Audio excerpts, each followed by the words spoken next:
It is July 6th and the 6th prompt. And this is an interesting one. I didn't really think about... okay, when I said I didn't really think about it, what I mean is I didn't really think about including this in the world of Stellaire. I wasn't even contemplating of like, oh yeah, that's what that would be. And that is, what is the most prestigious profession in my world? So, in Stellaire, it took me only a moment to realize that really, it wouldn't be a trader, it wouldn't be a governor, it wouldn't even be an adventurer. There's plenty of places to explore and, like, get out in the world, but there's really not much that you can get so much, you can go so far as a commoner that you don't really need to be a specific adventurer. You can get out as far as you want normally. However, something that adds so much more prestigious, what gives you so much more power and allows you to see the world in a completely different manner, is that of an airship captain. Now, previously, if you've watched any of my other videos about during this event, you will know that airships are a big thing in my world. They are the new way of travel and transportation and trade. However, as much as I say that, they aren't as common as you might think, at least for the common folk. So, airships, while becoming more and more plentiful, are extremely expensive to build and maintain. That being said, no one really is owning an airship out of their personal pocket. You've got to be part of a nation's military, you have to be part of a large trade organization or shipping group. You don't just own an airship unless you stole it. And even then, there's not really many air pirates who actually have stolen an airship successfully. Those who have are very notorious, but they aren't many. So, in order to become an airship captain, like I said, you either have to join a nation's military, which in that case you'd be looking at either the Vuja Trade Empire, the Kelsh Empire, or the Gnome Lands, which, if you can take a hint by the name, would be the nation of gnomes. Those three are the major components in airship construction.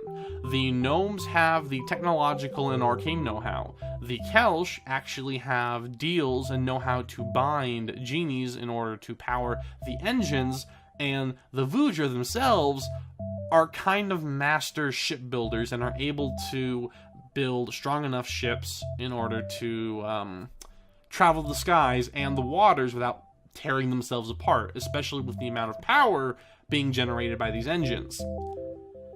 I just gave a complete explanation about what the arcane airship is. I hope they don't ask that later in one of the prompts, but no. So these things are really expensive, what I'm getting at, and those three nations are the big three that have access to it right off the bat.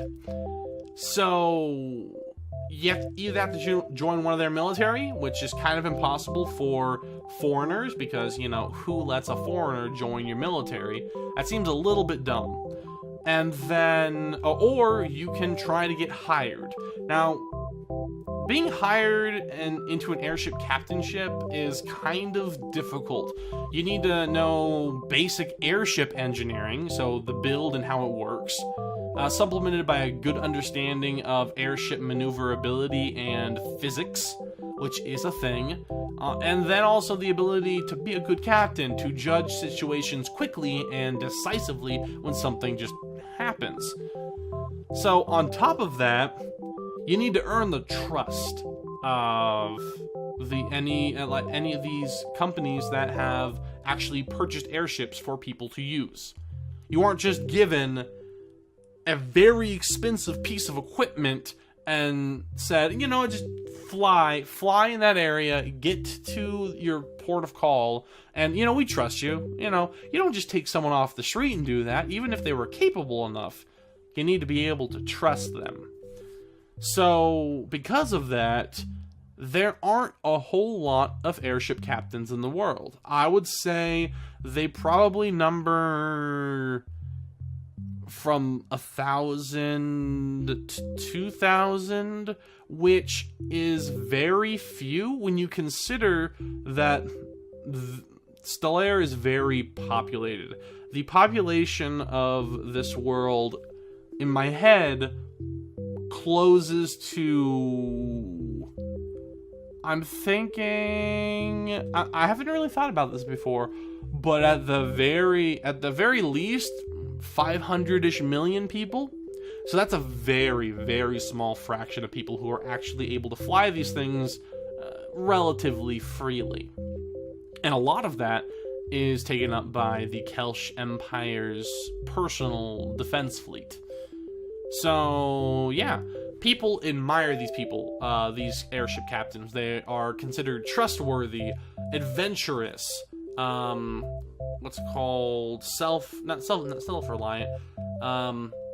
Trustworthy, loyal, adventurous, globe-trotting. These people are...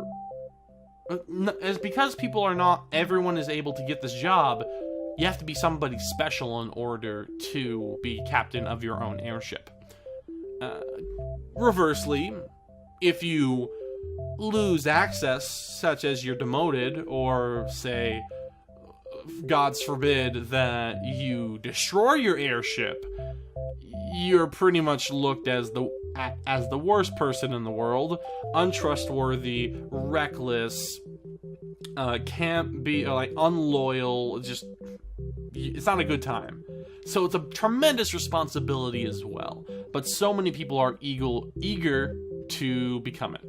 Now, if you want to learn more about their social status, the demographics of who actually is an airship captain, what the progression would actually be like if you want to be more, or even more qualifications, go ahead and in the description below, follow that to the article, which I have written up with more details about basically everything about airship captainry. And if you like it, if you scroll down to the bottom of that page and like that article, I would really appreciate it. But only if you like it. No fake likes, only if you actually enjoy it.